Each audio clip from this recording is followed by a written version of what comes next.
Quer saber, em linhas gerais, um pouco sobre a competência da Justiça do Trabalho e como ocorrem as principais audiências trabalhistas? Então assiste essa videoaula até o final.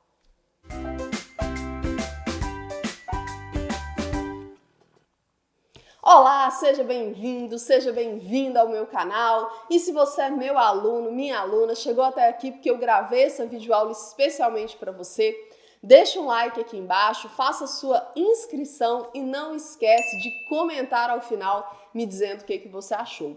E se você não é meu aluno e minha aluna, mas localizou este conteúdo porque você está precisando do que eu vou falar aqui, né? Se isso foi útil para você, não deixa de me prestigiar, porque afinal de contas, essas videoaulas são produzidas para ajudar os meus alunos e alunas a revisarem as matérias, mas também para democratizar o acesso ao conhecimento, levando para o maior número possível de estudantes. E, gente, eu vou falar um pouco aqui sobre a competência da Justiça do Trabalho. Esse primeiro momento, nessa parte de competência da Justiça do Trabalho, interessa tanto a disciplina de direito constitucional, né, quanto a disciplina de direito do trabalho e até a de prática trabalhista. E o segundo momento, quando eu falar sobre as audiências da Justiça do Trabalho, aí é um conteúdo mais voltado para a prática trabalhista, né, propriamente dita, eventualmente para um processo do trabalho, mas em um primeiro momento, até mesmo aquelas pessoas que estão estudando, né, revendo conteúdos de direito constitucional, elas usufruem, né, podem usufruir deste aprendizado. A primeira coisa que eu quero sugerir para vocês é que vocês têm que ter um conhecimento prévio mínimo, né, de direito do trabalho para acompanharem, né, algumas questões que eu vou pontuar aqui. Então eu sugiro desde já que você faça a leitura do artigo 7º ao artigo 11 da Constituição Federal, né, que fala sobre os direitos individuais e coletivos dos trabalhadores, para você poder relembrar este assunto, né, ou tomar contato com este tema. E aí, em seguida, a gente volta aqui para o artigo 114, né, da Constituição, que fala que compete à Justiça do Trabalho processar e julgar.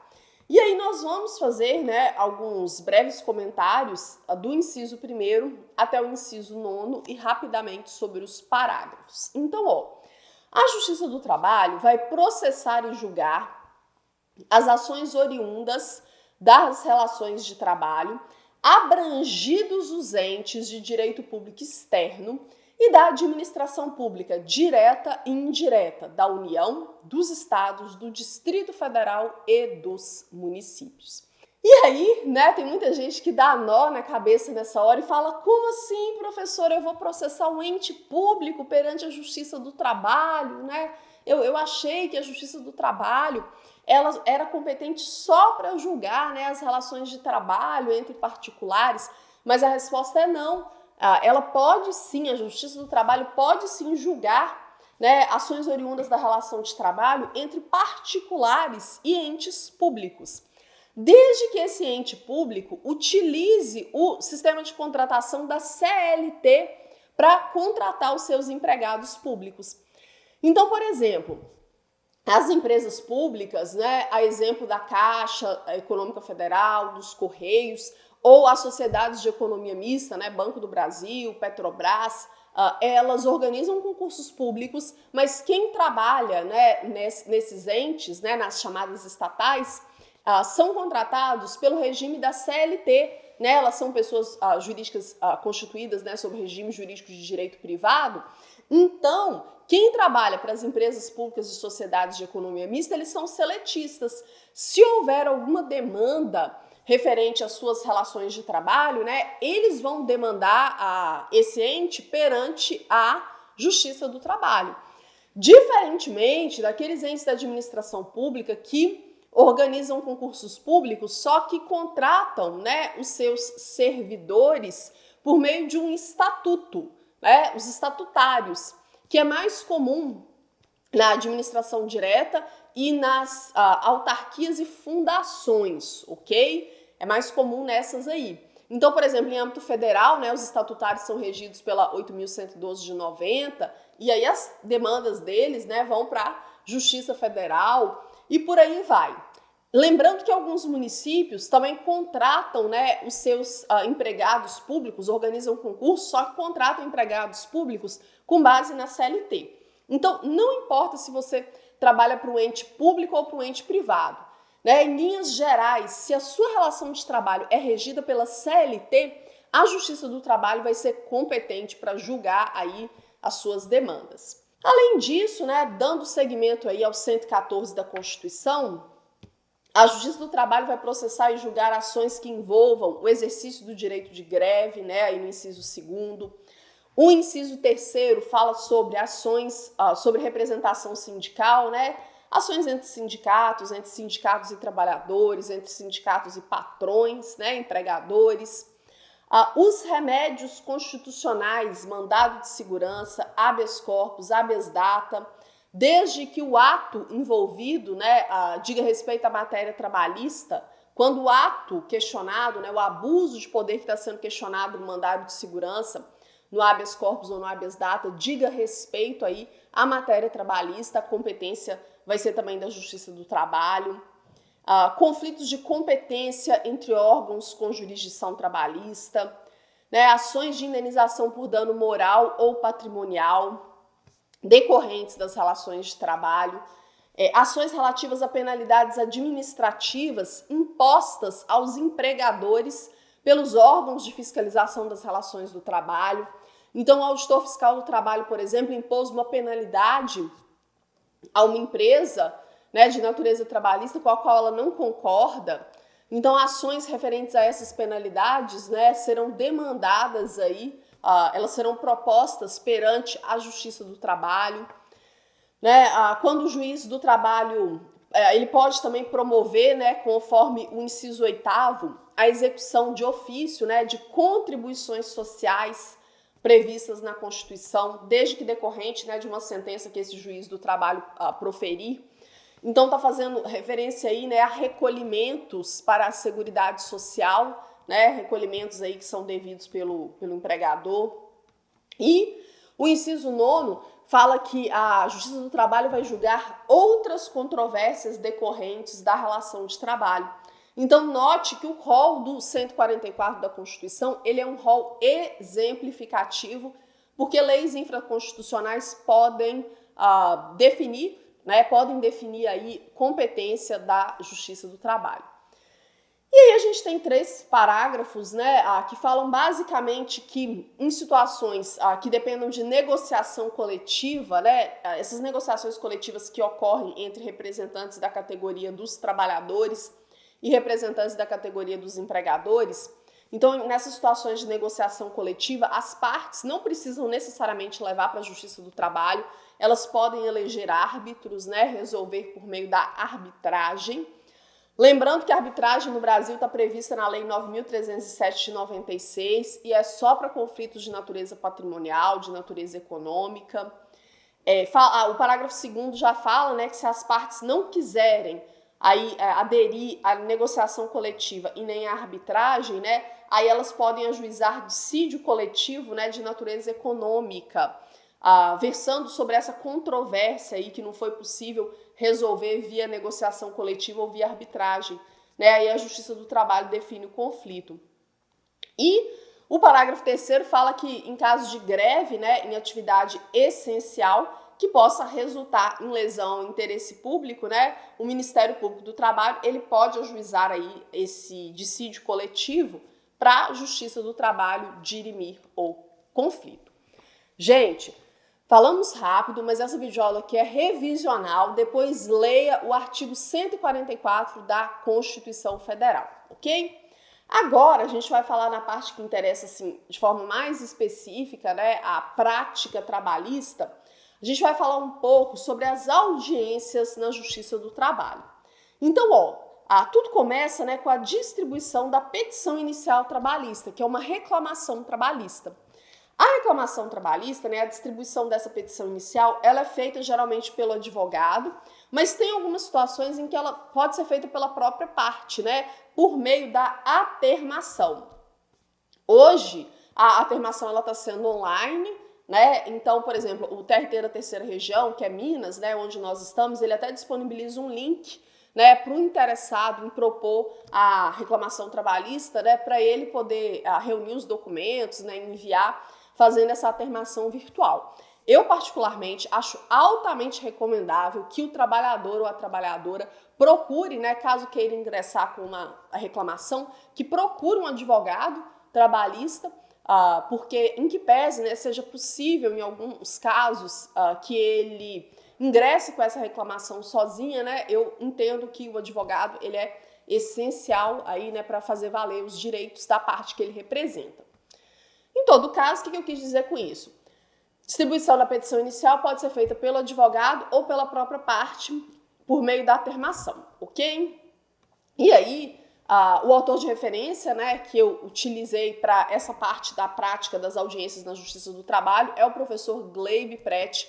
Vou colocar o link para vocês adquirirem um livro dele de prática trabalhista aqui.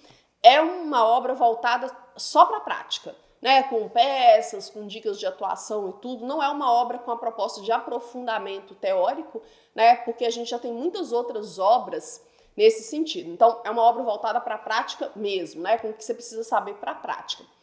E aí o professor Gleybe Prete, ele pondera, né, que o artigo 841 da CLT, ele dispõe que uma vez que foi recebida, né, e protocolada a inicial, o chefe da secretaria, né, que verificou lá no sistema que uma reclamação trabalhista foi distribuída, ele tem um prazo de 48 horas para enviar essa segunda via para a reclamada, notificando a reclamada, e aí a reclamada, ela, na grande maioria das vezes, vai ser uma pessoa jurídica, né, a empresa, e o reclamante vai ser uma pessoa física, mas a reclamada também pode ser pessoa física, né, por exemplo, no caso de uma doméstica que trabalhava para uma família, né, a patroa vai ser a reclamada.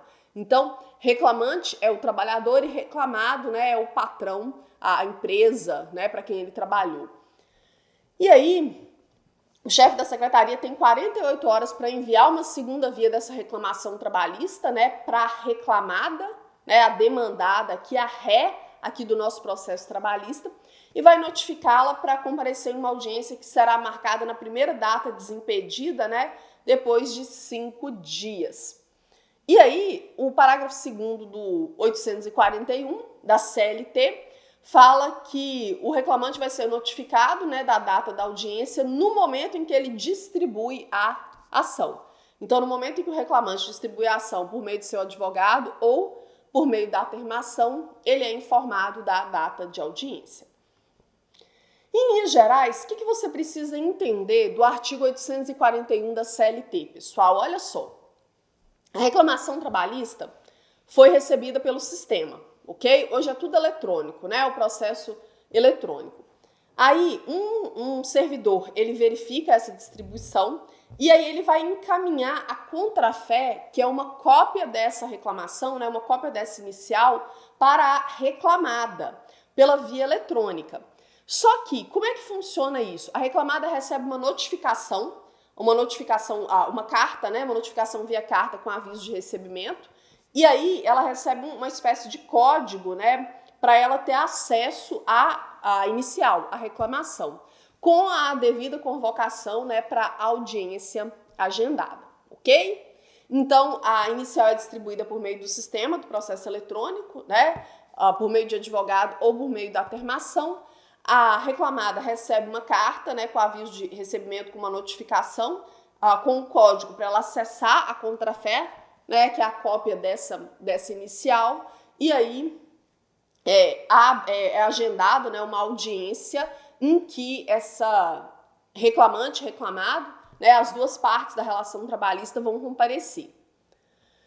Aí, olha só, de acordo com os artigos 813, né, a 817 da CLT, as audiências da Justiça do Trabalho, elas são públicas, ok? E elas são realizadas como regra na sede do juízo ou do tribunal, em dias úteis de 8 às 18. Sendo que, como regra, né, essas audiências não podem ultrapassar, como regra, 5 horas seguidas, né, salvo exceções, ok? Com relação à audiência ser pública, significa dizer que qualquer pessoa pode ingressar em uma sala em que está acontecendo uma audiência trabalhista e assistir, inclusive estagiários e estagiárias de direito, né, visando aprendizado, né, visando a integralização de horas para a disciplina de prática, né, para o estágio. Só que o juiz, apesar dessas audiências serem públicas, ele pode limitar o número de participantes, né, na sala. Imagina-se 20 estudantes que deixaram para fazer o relatório da audiência de última hora, no fim do semestre letivo, resolverem entrar para poder assistir uma audiência do trabalho, né, tumultuando ali, conversando entre eles. Então, o juiz pode limitar, por exemplo, né, a presença de 5 pessoas externas, né, dentro da sala, só a título de exemplo, para poder manter a ordem, ok? Aí, olha só, tem uma questão interessante que, em caso, né, que o advogado estiver lá com a parte que ele representa, reclamante ou reclamado, esperando, e aí se o juiz não comparecer para a audiência, né, se passar 15 minutos ele não comparecer, a parte pode se retirar, desde que, né, ela peça para poder registrar isso aí. É adequado a parte passar na secretaria, né, da vara e pedir uma declaração de que o juiz não compareceu, mas note que ela pode se retirar após 15 minutos sem que o juiz tenha comparecido, né? 15 minutos de atraso, não. Inclusive, eu, nessas ocasiões, sou mais, né, seguir o Estatuto da Advocacia, que dá um prazo de meia hora para a autoridade que vai presidir a audiência chegar. Então, a Lei 8.906 de 94, que é o Estatuto da Advocacia, que vocês até estudam, né, para a prova de ética da OAB, fala no artigo 7º, inciso 20, que o advogado tem o direito de se retirar do recinto onde ele está aguardando um pregão, né, para o ato judicial após 30 minutos do horário designado e ao qual não tenha comparecido a autoridade que vai presidi-lo. E aí o advogado, como eu falei, é bom pegar uma certidão na secretaria, né, e protocolar ela em juízo, ou seja, desce lá para a salinha da OAB, né, acessa seu PJE, faz uma comunicação, uma manifestação rápida nos autos, né, se possível, junta essa secretaria, esse documento aí que a secretaria te deu atestando o não comparecimento, ok? Então, eu sou mais esperar meia hora do Estatuto da Advocacia, né, para ver, né, se o juiz vai ou não vai mesmo comparecer, e aí você toma essas providências de fazer a comunicação nos autos, ok? Gente, com relação às audiências, né, a gente tem 3 tipos de audiência trabalhistas: audiência una, audiência inicial, né, ou uma tentativa de conciliação, e audiência de instrução, ok? Sendo que existe também um momento do julgamento, mas ele não é bem uma audiência, não. A audiência una, né, a CLT, ela pensou que as audiências trabalhistas elas deveriam ser todas unas, né? Digamos que é um sistema pensado para ter uma audiência trabalhista só. Então, a proposta conciliatória, a apresentação da defesa, né, instrução do processo e julgamento, tudo em uma única oportunidade. Isso não acontece na prática, né? A audiência una, ela seria a princípio, né, para aquelas audiências que correm sobre o rito sumaríssimo, né, acima de 2 e abaixo de 40 salários mínimos em âmbito da Justiça do Trabalho. Mas é mais raro hoje, né, a audiência trabalhista una. Não estou dizendo que nunca acontece, mas o mais comum é que as audiências sejam fracionadas em audiência inicial, né, e audiência de instrução e julgamento, que na verdade é uma audiência de instrução, porque o julgamento fica marcado para depois. Então, a audiência inicial, né, e aí quando a gente fala no rito ordinário, né, acima de 40 salários mínimos, é dessa forma, dividido, a audiência inicial, ela é simplesmente uma tentativa de conciliação. Então, o juiz, né, ele busca a conciliação e, em caso negativo, ele recebe a defesa da reclamada, né, da ré, abre vista ao reclamante e marca uma outra audiência, né, em continuidade, que vai ser a audiência de instrução. Lembrando que na época do processo físico, né, a reclamada levava literalmente aquela papelada toda da defesa dela e se não tinha acordo, ela entregava a defesa. Hoje, com o processo eletrônico, né, a reclamada ela já chega para a audiência inicial, né, essa tentativa de conciliação com a defesa juntada por meio do processo eletrônico. Porque a defesa em âmbito da trabalhista, né, a CLT fala que ela é oral, mas que ela pode ser feita antes, né, pode ser juntada por escrito por meio do processo eletrônico. Então, essa segunda audiência de instrução e julgamento, né, é quando todos os atos são praticados. Então, o juiz ouve as partes, ouve as testemunhas, né, do reclamante e do reclamado, e ele determina, né, a produção das demais provas que se fizerem necessárias, julgando o feito ao final ou não. né? O mais comum é que o juiz ele marque, né, um dia para a sentença ser publicada, para o julgamento ser feito, e ele determina ali na audiência, né, a forma como as partes vão tomar ciência dessa sentença. Geralmente é por meio do diário oficial, né? Os advogados recebem a publicação e informam os seus clientes, ok? Então o advogado tem que ficar de olho aí nas publicações, né, dos processos vinculados aí. Então, digamos assim, essa terceira audiência, que seria uma audiência de julgamento, não é bem uma audiência, porque tem a inicial, né, a de instrução, e aí o julgamento seria um ato destinado só ao juiz, né, sem a presença das partes, em que ele publica, né, a sentença, e aí é dado às partes ciência dessa decisão, né, por meio postal, por oficial de justiça, geralmente por meio da imprensa oficial, ok?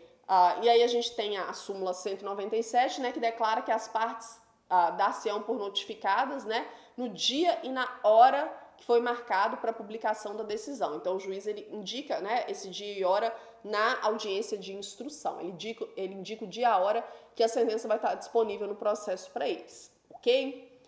Gente, o reclamante e o reclamado, né, o empregado e o patrão, né, o empregado e o empregador têm que comparecer nessa audiência aí que foi marcada, seja ela audiência inicial ou audiência una. O 843, né, da CLT, ele fala que o reclamante ele tem o dever de comparecer pessoalmente, a não ser, né, que seja o caso de uma reclamação plurima, e aí ele pode ser representado, por exemplo, pelo sindicato, mas via de regra ele tem a obrigação de comparecer. O que acontece se o reclamante não comparecer? Se o reclamante não comparecer, arquiva o processo, ok? Então, o 844 da CLT, ele fala que a ausência do reclamante na audiência, né, de julgamento faz com que a reclamação ela seja arquivada. E aí ele pode intentar uma nova ação, mas aí tem que ser observado o prazo, né, de pelo menos 6 meses entre o segundo arquivamento e a propositura de uma nova ação, né? Então, o reclamante ele tem que comparecer. O 843, parágrafo 2º da CLT, ele fala que se ocorrer qualquer motivo relevante, né, que o reclamante ele pode ser substituído por um colega de profissão ou mesmo pelo sindicato, se ele estiver doente. Mas esse colega ou representante do sindicato, ele comparece à audiência pura e simplesmente para informar que o reclamante não pôde ir, e aí ele apresenta um atestado e tal, né, e pede a designação de uma nova data, pede um adiamento, ok? Com relação à reclamada, né, se a reclamada não comparece, se a ré, em âmbito da Justiça do Trabalho, não comparece, ocorre a chamada revelia, né, e aí os efeitos da revelia são, né, o juiz, a confissão ficta, né, o juiz ele considera como verdadeiros os fatos alegados pelo reclamante, ok? A reclamada, mesmo que o advogado esteja lá, né, munido de procuração e tal, a reclamada ela tem que mandar alguém, né, ela tem que mandar um preposto. E aí a gente já entra, né, nessa parte do preposto. O preposto é a pessoa que representa, né, a pessoa jurídica, que representa a reclamada quando a reclamada é pessoa jurídica nas audiências. Esse preposto, ele é apresentado, né, por meio de um documento chamado carta de preposição, que permite que esse representante da empresa, né, pratique todos os atos necessários ali para a defesa da empresa. Então, o juiz vai colher o depoimento dele, né, ele pode arguir nulidades, requerer provas, etc. Então, geralmente, quando a gente está falando de microempresa, né, o preposto ele é um sócio ou um gerente, mas após a reforma trabalhista, né, o preposto pode ser qualquer pessoa. A empresa pode credenciar qualquer pessoa para ser preposto, né, por meio da carta, até mesmo o contador da empresa ou um advogado, ok? Isso aí está no 843, parágrafo 3º da CLT. Basta que o preposto tenha conhecimento dos fatos. É claro que a pessoa não pode ser advogada da empresa e preposta ao mesmo tempo, ok? Então, a empresa tem a opção de contratar um preposto, ou contratar um contador, de contratar um advogado ou chamar o contador para ser preposto. Mas aí, o advogado dela vai ser uma outra pessoa que vai estar ali fazendo o papel de advogado, ok? Então, é possível um advogado ser contratado para servir de preposto para uma empresa? É possível. Pós a reforma, antes não podia não. Pós a reforma pode. Só que ele não vai poder atuar simultaneamente como preposto e advogado, ok? Em linhas gerais, eu acho que isso é o mais importante, né? Se o preposto comparece sem carta de preposição, pode pedir prazo para juntada, né? Mas aí ele tem que, dentro do prazo concedido pelo juiz, fazer a apresentação da carta, né? Sob pena da empresa ser considerada revel. E o advogado que também comparece, né? Sem procuração, por exemplo, para realizar uma audiência trabalhista, ele também pode pedir prazo, né, para juntada, e ele tem que obedecer aí, né, juntar essa procuração no prazo determinado pelo juiz. Ok? Gente, espero que vocês tenham compreendido. A obra de referência está aqui para quem quiser consultar, né, comprar. Um grande abraço e até mais.